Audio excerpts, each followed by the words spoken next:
This is the One Step Better podcast.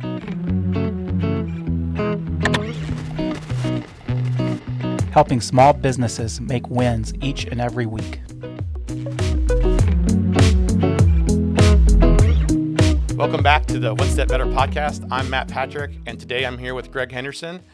And I'm not in my normal seat. I'm in Mike's normal seat, but I get to play a host today, and I will probably screw this up royally. So today we're going to be talking about the cost of a bad hire and how to make the hiring process less subjective.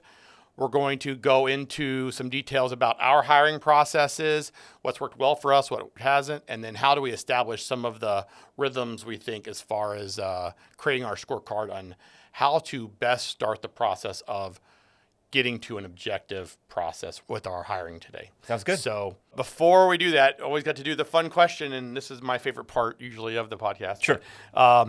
So what was your first ever job? So I guess my very first job actually really got, good pay, consistent pay money, right? Because you can mow grass and, Good pay and a first job? That doesn't usually happen. Well, that's true. I guess I would have to go back to I clerked or kind of was a clerk for my mom's interstate billing service in the summertime. So I had to walk in and clock in, clock out for lunch and everything. And I was responsible for faxing, for filing the invoices by purchase order number and making sure that they hit the right file and all that. So how old were you? I was 16. First job, first paycheck. Do you remember your first paycheck with like real money or like a paycheck? I don't. I remember getting a pay stub. Thought that was really cool. So my girls right now. So Mallory worked for us last summer and the summer before that actually.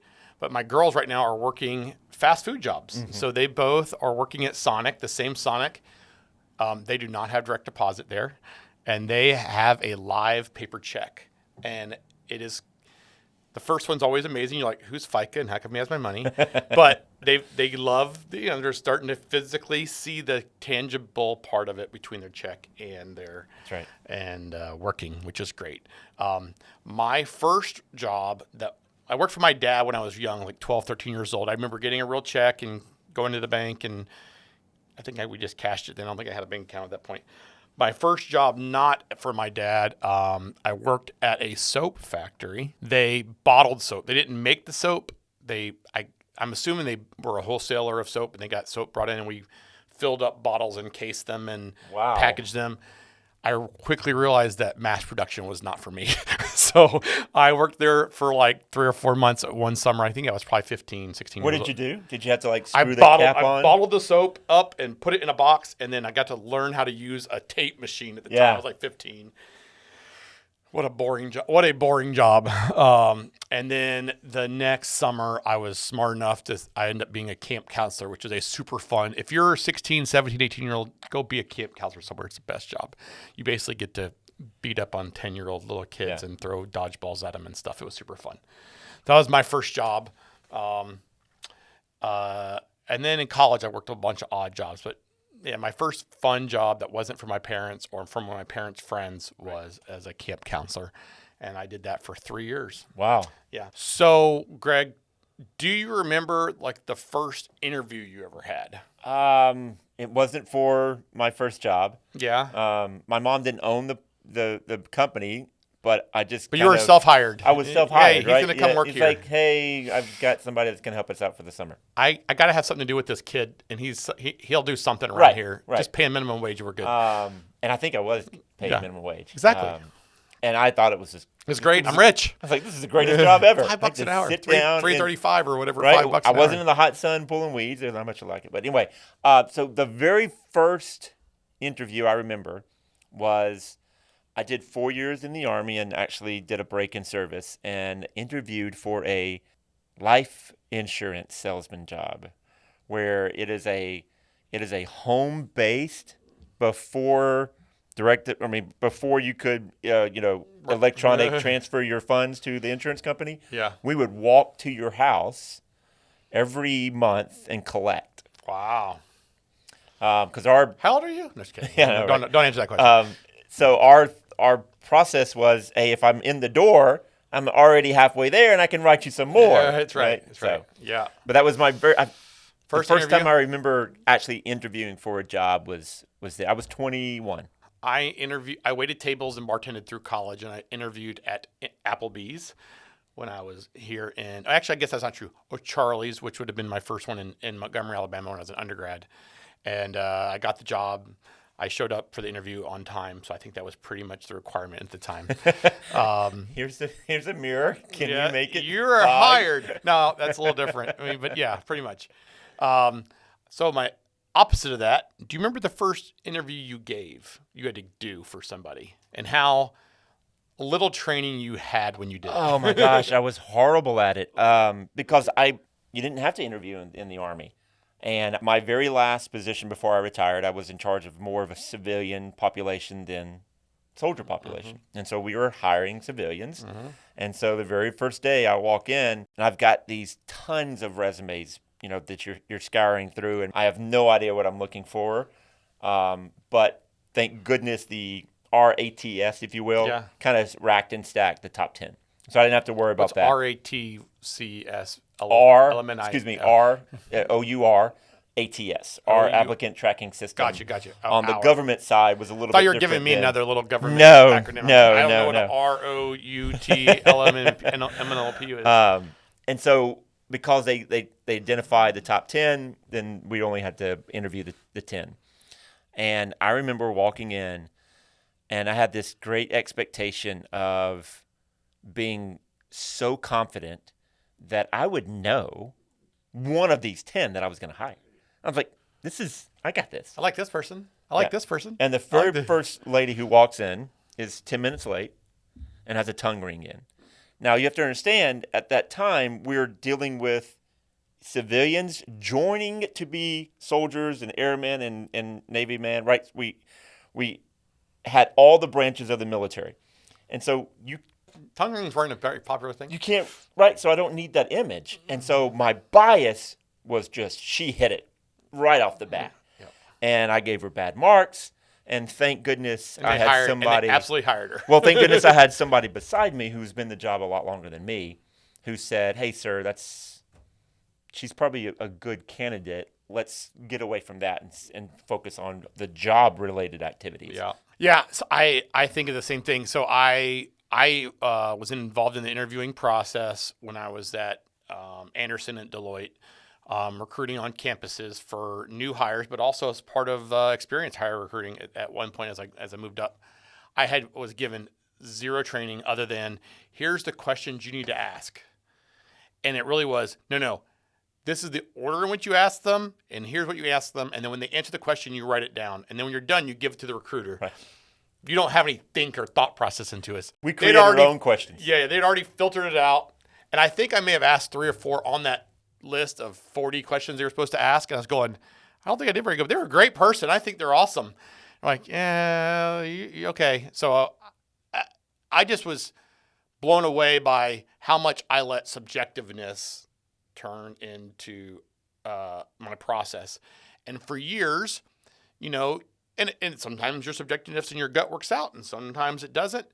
But as we've grown, it's been really hard for us to put multiple people through the interviewing process with our team. Mm-hmm. So, because who's available that day, what questions are we going to ask, what are we trying to search for? And so today we're going to talk through the idea of how do we make our hiring processes less subjective. We really started this down the road, about 3 years ago now, 2.5 years ago. And we got the idea in reading a book. I think it was the guy who started HubSpot wrote a book, and he basically talked about his process for hiring. And it became really quickly apparent. He goes, if you're doing it all on subjectiveness, you have no chance of being able to repeat the process or even having a system to go about to evaluate candidates on what's good and bad. And then you can't coach and develop them because you don't even know what you're looking for that's different. So what are some of the things that you think of when you think about objectifying the hiring process? So internally, we read a book called The Ideal Team Player. Correct. And I love that book. Anytime I talk about hiring, period, is, hey, go back to this book. Even if you don't adopt exactly what the author, Patrick Lencioni, says, he's not a sponsor yet, but We're hoping one day. Yeah. Even if you don't adopt exactly everything he tells you to, the framework around it is ingenious. Yep. It's the idea that I first have to identify what my ideal candidate is. Yep. Before I post my first job ad. Right. Because if I haven't done that homework first, I'm just shooting in the dark. Absolutely. The framework of that book for us, what I think is so interesting about it, they talk about the big three in that, which is hungry, humble, and I'll say people smart. It's amazing how much that is industry agnostic, business, service, or product. It doesn't matter. Those same characteristics of an employee are pretty much golden no matter what industry you're in, no matter what job, no matter what level. So first job, middle management, right. upper management, those three things are still super key. We took that and ran with it, and we formulated some questions. And we didn't, I'm sorry, I take that back. We didn't formulate questions. We stole them. We flat out stole them from the book. Absolutely. And said, hey, these are the questions we need to be asking. And on top of that, we really want to make sure that we are evaluating people consistently through our process, and then making sure we're putting through our lenses of us. So what are our values? And then do they hit these three marks? And if there's one of these marks that aren't as good as the others, we are searching for probing into those areas that we may find that we either need to coach up, or is this a person that probably is not a fit for us. Right. Yeah. So what happens when the subjectiveness falls through? What are some of the traits we kind of see when subjectiveness falls through our process more than being consistent with an objective process? Yeah, I think if you rely on your gut and the idea that, I feel like this person is going to be good for the team, and you have zero objectivity in that process, in that system, then what happens is at some point down the line, probably sooner than later, there's going to be a decision that the employee made that is completely opposite of what you wanted them to do. And the reason that is because they have their own beliefs, value system, and then you as a company have your own beliefs and value system. And if they don't align, then the outcomes can't be consistent, because we're coming at this from a totally different reference point. Yep. And so that whatever decision that's going to be made, hopefully it's going to be so benign that it doesn't hurt the reputation and the brand, or it could be. Yeah. I see this happening a lot. We have multiple people involved in our process, and I'm an eternal optimist, and I would say Shelby's probably an eternal optimist, versus Mike, who's probably more, I wouldn't say pessimistic, but he's more, I'd say, black and white. Right. More pragmatic. Yeah, absolutely. And so as I would go through the process, if they were an high I, for instance, I'm pretty much going to say they're great. No matter how good at details they are, hey, they're outbound, they can have a conversation with me. We talk about, we're going to have a beer together. Hey, this is great. Somebody I'd love to hang out with. But they don't have the actual skills to do the job that we need them to do. I may not be the best person to put them through that filter. Right. So our process has gone through a very rigid way to identify different things. And so our first one is, do we feel like they have the baseline skills to do the job? So we put them through some forced assessments of either technical skills or sales skills or clerical skills, whatever we want to do there. Yeah. Then it goes through you and Mike generally, and you guys go through the hungry, humble, smart. Identifying if they're a culture fit, but also identifying that if we see there's a weakness in any of those three things, something off on values, something, and you guys really dig into that. I'm assuming you guys do a really good job, and we've talked about this, is we don't get 100% you don't have to score 100%. Everybody's going to get through that path and still for us to press you through. It just means we're going to coach. We're going to have to probe into, hey, we think that hunger may be a problem here. Let's do the next wave of questions. Let's go ahead and identify that. Obviously, you and Mike, after the fact, will conversate after you kind of grade it. We put everybody through a grade.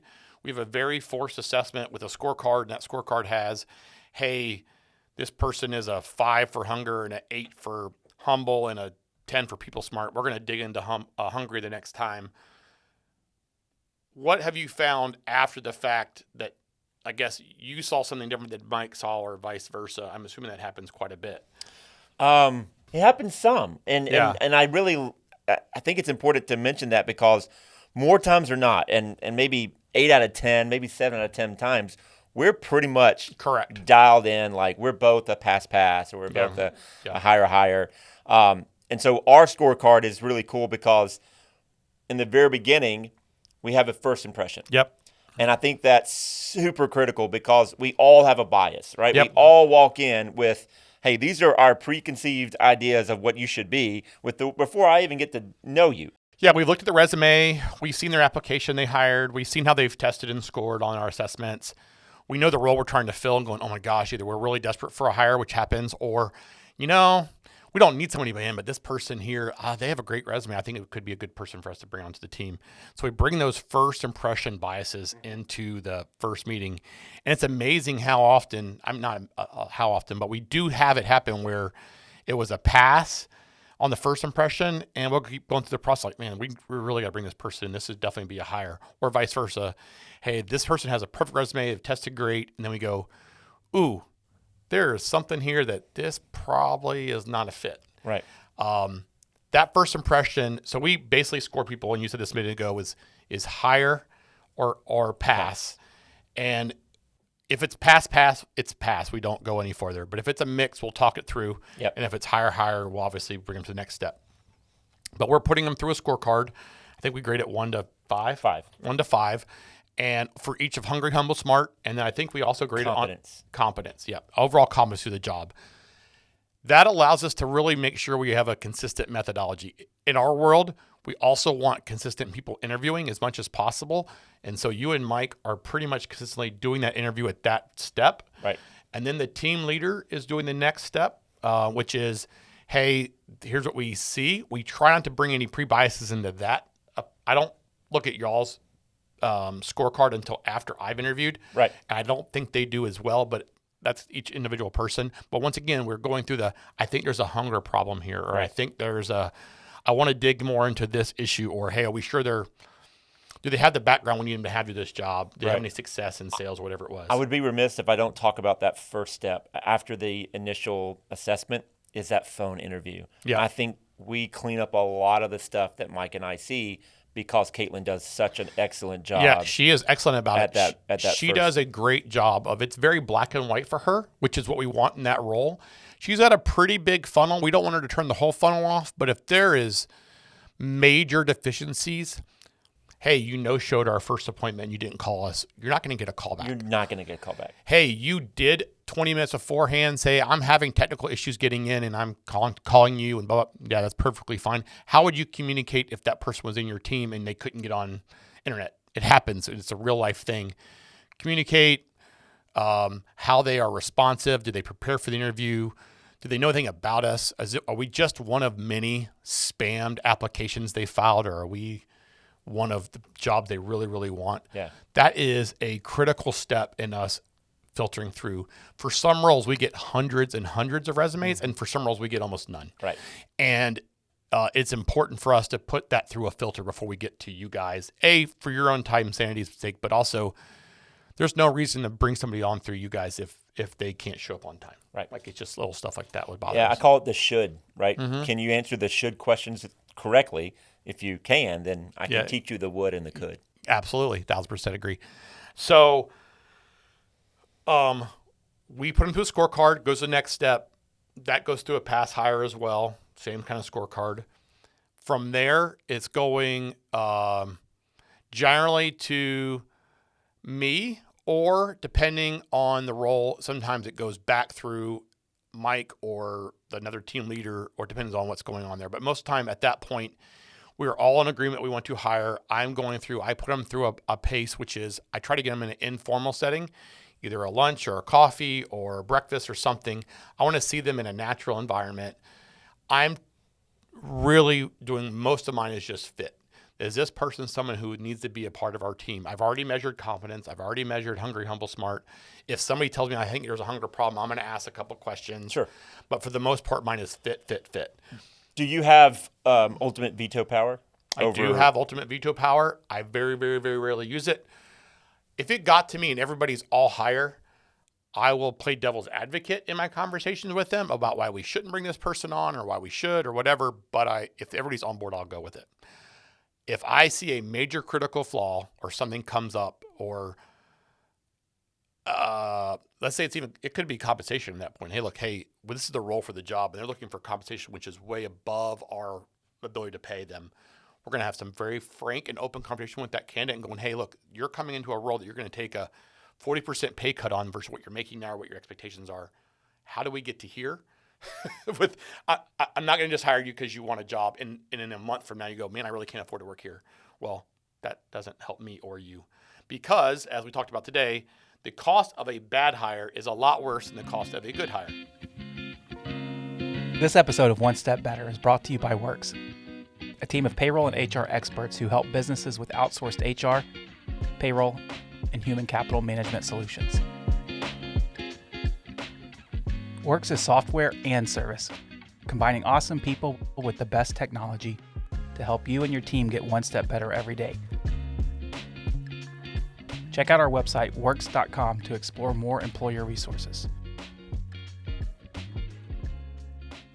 So, what are some of the consequences of a bad hire, do you think? Yeah, so I think there's a ton that you can actually hit. You can actually hit, lower the morale of the team if you hire a bad hire. The productivity goes just screeching to a halt. Mm-hmm. And then it's also the monetary cost, right? So I think there's a monetary value that you can place on a bad hire. If you look at, if you Google bad hire right now, you'll see this statistic of it's going to cost you 30% of their annual salary. But what does that really mean? Yeah. And so I think there's a lot of other factors that we don't sometimes consider is the cost of the person who's recruiting, how many hours they take in recruiting that single person, how many hours did it take to interview and go through that whole process. One person. Now, if you have multiple people down the line, gosh. Yep. And then your turnover rate is that number. And then you multiply whatever that number is by your turnover rate. And so if you have 100 people and you lose 10. Oh, yeah. That number is staggering to me. I think there's the non-calculable numbers, right? So I think about the stress induced in the internal conversation you have of over having to manage an employee who's not performing.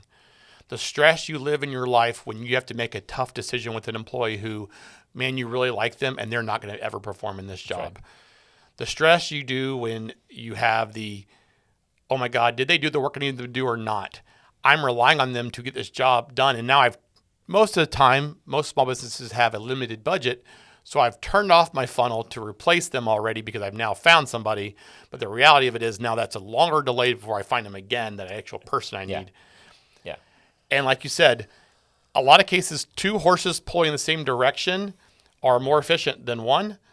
But if two horses are pulling in opposite directions, then I'm not more efficient, in which case, usually with a bad hire, you've let somebody pull you in a direction that you shouldn't be going. Either they're causing a bunch of stress in the office with, if it's physical ability to do the job, then you're having to overmanage them. If it's mental or emotional stress and management of having to do the job, which means they are not fitting in culture-wise, or you've let crazy in the building, or you've had issues with drama that you don't want to deal with as an owner or as a leader, man, those things you bring all that stuff home. And now you're working, instead of working 8 hours, you're really working 24 hours because you're spending 16 hours thinking about the problems you're having in your business. That bad hire create so much stress. And it's not even the dollars. It is the dollars, but at the end of the day, it's really not the dollars. It's the mental stress I think that's the hardest part. But if you have zero margin, then physical dollars then matter it's too. dollars. Absolutely. I mean, if you have zero margin, you're expecting this hire to just increase everything, and then they just don't. The book Delivering Happiness by Tony Hsieh has a great quote saying 1 equals 3 in his world. Yeah. 1 excellent hire equals 3 people's job. At least. Well, you can flip it on its head and do the same thing as a bad hire Four takes bad 3 hires. people. 4 bad hire equals 45 people. Right. To manage Or 3 people to do one job because Yes. now you're over managing or you're under managing. Absolutely. And it's just horrible. So you're completely killing your team's efficiency and productivity when you hire bad. Yeah. You're also killing the morale because I have to fire you, now everyone's thinking, well, crap. Why haven't you done it?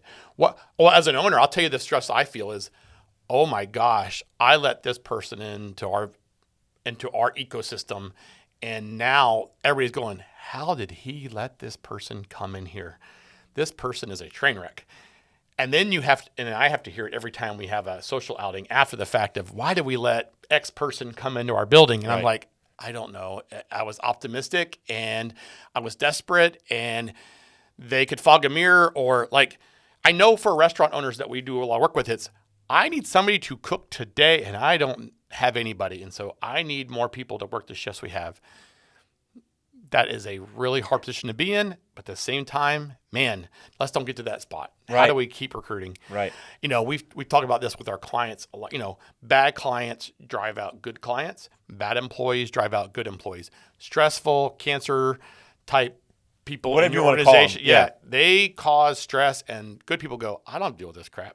I'm out. And so I think it is super important for you as you grow. One of the things that I think is really important as we think through this is having repeatable systems in your hiring process allows you to be objective and also measure the performance of how you're doing in hiring. So I can have a crappy retention rate, but if I find out that only the people that Matt interviewed are not working out, right? Well, that I need to find out what's going on there. Or, hey, when Matt interviews somebody, their retention rate is 7%, and when Greg does it, and the system is followed every time, we're only one of every 25 hires is not working out. Well, pull him off the now hiring we can see panel. that, or see where the flaw is going on there. Is he getting off system, or is he not doing objective? Another thing that you can absolutely do is your recruiter stats as well. Do that back from the recruiter. Oh yeah. Hey, how many good candidates are you giving me in a year? Oh yeah. This is something we've done a lot better of. We still have room for improvement, obviously. We have certain roles that are easier to fill than others, but getting consistent, I'll say, feedback on the hiring process internally, like, hey, we're not getting enough candidates, or we are getting candidates, but these are the flaws we're having, or this is where candidates are kind of falling short. Allows us to kind of streamline our processes, and then that will allow us to hire better in the future. So we've seen that right now. Obviously, there's a lot of pressure to find good candidates, so you're trying to look at ways to speed up the process of hiring. Right. Those are kind of a barrier to our process because our process has some rigidness towards it, and so we have to think through that. How do we accelerate the process up? But so, since we've been talking, right, and so we've talked about, hey, you've got to have this definition. Mm-hmm. How did you start your definition way back when you started? Well, in the beginning, it was, I need an accountant. Are you an accountant? That was my first question. No. Now, I mean, when we started this process way back when, it was, hey, what are the characteristics that we see in our best people? In our world, how can I repeat a Shelby Betts? How can I repeat a Greg Henderson? How can I repeat a Kim Pope or a Mike Schaefer? What are they doing really, really well in our organization that we think is why they are successful here? Let's put those on paper, and then as we're grading or as we're interviewing people, in theory, we're comparing them against our best people. Same lines, I think, hungry. Hey, somebody who's hungry here is somebody who is going to be successful here. Somebody who is humble here, which means they're coachable and they are the ability to learn and they're an avid learner and they're not afraid to make a mistake or challenge anybody or tell clients when they don't know something, which is important for us to have that level. And then people smarts, being able to deal with any type of person, dealing with conflict, dealing with success, taking compliments well. We have to push a client sometimes. We have to pull a client sometimes. You have to pat them on the back. You have to kick them in the ass. And you have to be able to do all those things well. And us having those characteristics that we know will make us successful allows us to grade people against those and go, I know that you have to be have the ability to communicate exceptionally well in order to work here. Well, when you email me on your follow-up to your interview and it's not coherent, now I have a scorecard. Right. Or, right. Hey, you have typos in your resume, or you weren't able to articulate yourself in the interview very well. Those are all things that we're going to be able to identify. It's fun going through this a little bit on the backside to try to teach this to a new client. And what I told him was, while you're going through the interview process, the things that are really noteworthy, you write down. And he kind of challenged me on that and said, what do you mean? I said, well, if your scorecard says 1 to 5, guess what? Ones are really noteworthy. Yeah. That sucked, right? Why did you say that? Right. 5s are also noteworthy. Yep. If they're kind of in the middle, they're not really noteworthy, so they're just kind of average. Yeah. I said, if you kind of look at it's extremes, right? Yeah, but you get it real quick. Hey, I put myself through, in my world, I think of myself, I put myself through, Karen that we've had recently, is like, I put myself through school. I had this, and this happen to me personally, and here's what I've overcome. And, I went back to school at 22 and ended up getting my master's at 24, and I've still worked a full-time job. And I go, this one person has figured some stuff out. They're hungry. They want to keep getting better. That's something I start to, hey, there's some stuff there. That's right. Hey, my last boss sucked, and the boss before that sucked, and my job is terrible, and this isn't. They wanted me to work 60 hours a week. I mean, like, what's the work-life balance like? I mean, how much PTO do we have? And I get all those things are super important, but if you're asking me that in my interview, that's probably not something that I'm thinking.